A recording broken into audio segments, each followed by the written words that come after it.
மிருகசீரிஷம் 3ஆம் பாதம் அப்படின்னும் பொழுது இது மிதுன ராசியில் அமைகின்றன. புதனுடைய ஆதிக்கம், அதே நேரத்தில் செவ்வாய் இந்த நட்சத்திரத்துக்கு அதிபதி. அப்போ பார்த்தீங்கன்னாக்கா வித்தைகளில் வல்லவர்கள், எதுலேயும் நீங்கள் நம்பர் ஒன்னாக வரணும்னு நினைக்கக்கூடியவர்கள் இந்த 2024 சாதிக்க போகிறீங்க.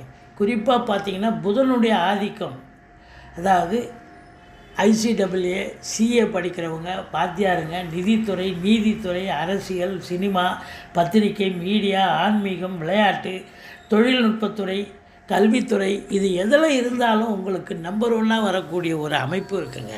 உங்களை பொறுத்தவரையிலையும் சாதனை புரிவீர்கள். அதுலேயும் குறிப்பாக பார்த்தீங்கன்னா கணக்கு சம்பந்தப்பட்ட விஷயங்கள் உங்களுக்கு அத்துப்படியாகும், சாதிக்க போகிறீங்க. திருமண வயதில் இருக்கும் அன்பர்களுக்கு திருமணம் கைகூடி வரும். உங்களை பொறுத்தவரையிலையும் எதில் போனாலும் ஜெயிக்கக்கூடிய ஒரு ஆண்டு. வீடு வாசல்